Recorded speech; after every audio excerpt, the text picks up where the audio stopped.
दोस्तों आज की इस वीडियो में हम सेंटेंस की अक़साम यानी simple sentence, complex sentence, compound sentence और कंपाउंड कॉम्प्लेक्स सेंटेंस के बारे में सीखेंगे। तो स्टार्ट करते हैं आज की हमारी वीडियो। सबसे पहले हम ये समझते हैं कि एक सेंटेंस या जुमला क्या होता है। तो इसकी डिफिनीशन है, sentence is a group of words that expresses a complete thought and has both a subject and a verb. यानी सेंटेंस अल्फाज का एक ऐसा ग्रुप होता है जो मुकम्मल ख्याल को ज़ाहिर करता है और उसमें एक सब्जेक्ट और वर्ब होता है।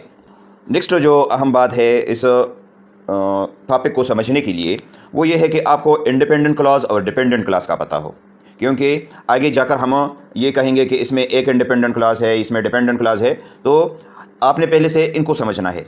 इंडिपेंडेंट क्लॉज किसे कहते हैं? An independent clause is a group of words that contains a subject and a verb and expresses a complete thought.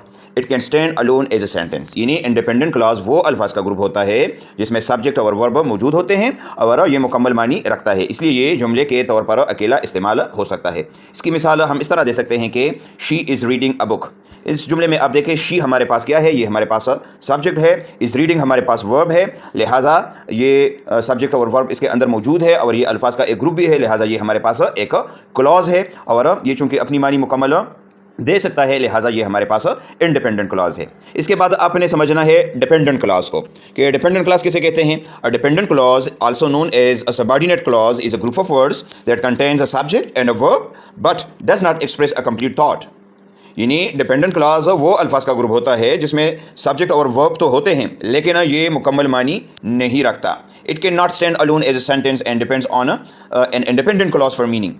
यानी ये जुमले के तौर पर अकेले नहीं आ सकता और अपनी मानी देने के लिए इंडिपेंडेंट क्लॉज पर ये इन्हिसार करता है। मिसाल आप देखें, बिकॉज इट वॉज रेनिंग, क्योंकि बारिश हो रही थी। इस जुमले में आप देखें, इट हमारे पास सब्जेक्ट है और वॉज रेनिंग हमारे पास वर्ब है, लेकिन ये अपनी मानी खुद नहीं दे सकती, ये नामुकम्मल है। ठीक है, तो लिहाजा इस किस्म के अल्फाज का जो ग्रुप होता है उसको हम कहेंगे डिपेंडेंट क्लॉज। अब चूंकि आप इन डिपेंडेंट क्लॉज और डिपेंडेंट क्लॉज को समझ चुके हैं, तो अब हम आते हैं टाइप्स ऑफ सेंटेंस के हवाले से हम सीखते हैं। तो सेंटेंस की 4 बुनियादी अक़साम है। नंबर फर्स्ट उसमें है सिंपल सेंटेंस, यानी सादा जुमला। सिंपल सेंटेंस किसे कहते हैं? A simple sentence contains one independent clause which means it has a subject and a verb and expresses a complete thought। यानी सिंपल सेंटेंस में एक ही इंडिपेंडेंट क्लॉज होता है और इंडिपेंडेंट क्लॉज से क्या मुराद है? अल्फाज का एक ऐसा मजमुआ जो अपनी मानी दे सकता हो और उसके अंदर अपना सब्जेक्ट हो और वर्ब मौजूद हो। मसलन शी रीड्स बुक्स, वो किताबें पढ़ती है। इस जुमले में आप देखें, इसके अंदर शी हमारे पास सब्जेक्ट है, रीड हमारे पास वर्ब है। ठीक है, तो अल्फाज का एक मजमुआ है। ये एक सिंपल सेंटेंस है क्योंकि इसमें एक सब्जेक्ट शी और एक वर्ब रीड्स मौजूद है। तो ये हमारे पास सिंपल सेंटेंस की मिसाल है। नेक्स्ट जो टाइप है वो है कंपाउंड सेंटेंस। कंपाउंड सेंटेंस किसे कहते हैं? A compound sentence contains 2 or more independent clauses joined by a coordinating conjunctions such as and, but or etc। यानी कंपाउंड सेंटेंस में दो या दो से ज़्यादा आज़ाद जुमले हो सकते हैं या इंडिपेंडेंट क्लॉज होते हैं जो कोऑर्डिनेटिंग कंजंक्शन एंड, बट, और, सो वगैरह से हम इसको जोड़ते हैं। अब इसके अंदर एक और बात आ गई, कोऑर्डिनेटिंग कंजंक्शन किसे कहते हैं? तो कोऑर्डिनेटिंग कंजंक्शन ऐसे हुरूफ होते हैं, ऐसे वर्ड्स होते हैं जो दो आज़ाद जुमलों को आपस में जोड़ते हैं। जो इंडिपेंडेंट क्लॉजेज हैं उसको जोड़ने के लिए ये हम इस्तेमाल करते हैं। ये कंजंक्शन क्या है? ये है एंड, बट, और, फॉर, नॉर, सो और यट। ये हमारे पास ऐसे कंजंक्शंस है जिनको हम इस्तेमाल करते हैं दो इंडिपेंडेंट क्लॉजेस को मिलाने के लिए। मसलन she reads books and he watches TV. इसमें आप देखें, शी रीड्स द बुक्स ये एक इंडिपेंडेंट क्लॉज है और ही वॉचेस टीवी ये भी एक इंडिपेंडेंट क्लॉज है। इन दोनों क्लॉजेस को मिलाने के लिए मैंने एंड इस्तेमाल किया है जो कि एक कंजंक्शन है, और चूँकि दोनों क्लॉजेस एक जैसे हैं, यानी दोनों इंडिपेंडेंट क्लॉजेस है, लिहाजा दो इंडिपेंडेंट क्लॉजेस को मिलाने वाला जो या जोड़ने वाला जो लफ्ज़ होता है, जो कंजंक्शन होता है, उसको हम कहेंगे कोऑर्डिनेटिंग कंजंक्शंस। तो उम्मीद है आपको अब इसकी समझ आ गई होगी कि कोऑर्डिनेटिंग कंजंक्शन किसे कहते हैं। अब हम वापस उसी कंपाउंड सेंटेंस की तरफ आते हैं।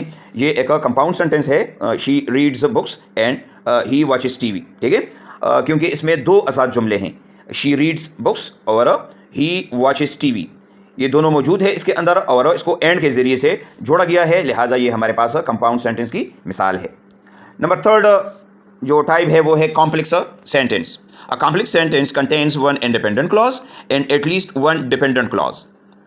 यानी कॉम्प्लेक्स सेंटेंस में एक इंडिपेंडेंट क्लॉज होता है और कम से कम एक डिपेंडेंट क्लॉज होता है, और डिपेंडेंट क्लॉज उसको कहते हैं जो अपनी मानी नहीं दे सकता। The dependent clause cannot stand alone and is connected to the independent clause using a subordinating conjunction such as because, although, when, etc. Dependent clause चूंकि अपनी मानी नहीं दे सकता, इसी वजह से इसको हम इंडिपेंडेंट क्लॉज के साथ मिलाते हैं ताकि ये अपनी मानी दे सके।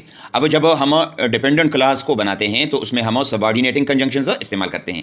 सबऑर्डिनेटिंग कंजंक्शन कौन कौन से अल्फाज हैं, इसकी मैं आपको 2-3 मिसालें देता हूँ। बिकॉज, ऑल्दो, व्हेन, ये हमारे पास क्या है, ये सबऑर्डिनेटिंग कंजंक्शंस है।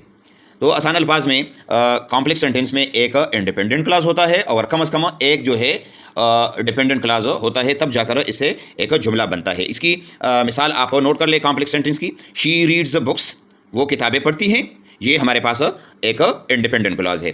बिकॉज शी लव्स रीडिंग, क्योंकि उसे पढ़ना पसंद है। बिकॉज शी लव्स रीडिंग, ये हमारे पास एक डिपेंडेंट क्लॉज है। दोनों को जब हम मिला लेते हैं तो इससे जो जुमला बनता है उस जुमले को हम कहेंगे कॉम्प्लेक्स सेंटेंस। अच्छा जी, नेक्स्ट जो टाइप है वो है compound complex sentence. A compound complex sentence contains 2 और more independent clauses and at least one dependent clause. यानी कंपाउंड कॉम्प्लेक्स सेंटेंस वो जुमला होता है जिसमें 2 या 2 से ज़्यादा इंडिपेंडेंट क्लॉजेज और कम से कम एक डिपेंडेंट क्लॉज होता है। इसकी मिसाल आप नोट कर लें। She reads books and he watches TV. तो ये दोनों क्या है, ये हमारे पास इंडिपेंडेंट क्लॉजेज है। और जब हम इसके साथ एक डिपेंडेंट क्लॉज लगा लेते हैं, बिकॉज ही इज टायर्ड, क्योंकि वो थका हुआ था या थका हुआ है। वो किताबें पढ़ती है और वो टीवी देखता है क्योंकि वो थका हुआ है। तो ये जो जुमला है ये कंपाउंड कॉम्प्लेक्स सेंटेंस की मिसाल है। क्यों? क्योंकि इसके अंदर 2 इंडिपेंडेंट क्लॉजेज है और एक डिपेंडेंट क्लॉज है। अच्छा, अब हम वापस आते हैं और 1 मिनट के अंदर अंदर हम इसको एक्सप्लेन करते हैं कि इससे क्या मुराद है। सिंपल सेंटेंस है, तो सिंपल सेंटेंस में एक इंडिपेंडेंट क्लॉज होता है। मसलन शी सिंग्स, वो गाती है। इसके बाद कंपाउंड सेंटेंस है जिसमें 2 इंडिपेंडेंट क्लॉजेज होते हैं जिनको कोऑर्डिनेटिंग कंजंक्शन के ज़रिए से जोड़ा जाता है। और इसकी मिसाल है I like coffee but she prefers T. मुझे काफ़ी पसंद है लेकिन उसे चाय पसंद है। तो इसमें आप देख सकते हैं 2 इंडिपेंडेंट क्लॉजेस को कोऑर्डिनेटिंग कंजंक्शन बट के ज़रिए से मिलाया गया है। इसके बाद कॉम्प्लेक्स सेंटेंस है, तो कॉम्प्लेक्स सेंटेंस में एक इंडिपेंडेंट क्लॉज होता है और एक डिपेंडेंट क्लॉज होता है। और इसकी मिसाल है she went to bed early because she was tired. वो जल्दी सो गई क्योंकि वो थकी हुई थी। इसके बाद कंपाउंड कॉम्प्लेक्स सेंटेंस है, तो उसके अंदर 2 और मोर इंडिपेंडेंट क्लॉजेस होते हैं और एक डिपेंडेंट क्लॉज होता है। और इसकी मिसाल है they wanted to go outside but it started raining when they were ready. वो बाहर जाना चाहते थे लेकिन जब वो तैयार हो गए तो बारिश शुरू हो गई। तो इसमें आप देखें they wanted to go outside, ये एक मेन क्लॉज है और इसको जोड़ा गया है एक और मेन क्लॉज के साथ, बट इट स्टार्टेड रेनिंग, ये भी एक इंडिपेंडेंट क्लॉज है। और इसके बाद एक डिपेंडेंट क्लॉज लगाया गया है व्हेन दे वर रेडी। तो आसान अल्फाज में हम ये कह सकते हैं कि कंपाउंड कॉम्प्लेक्स सेंटेंस में 2 इंडिपेंडेंट क्लॉजेस होते हैं और एक डिपेंडेंट क्लॉज होता है।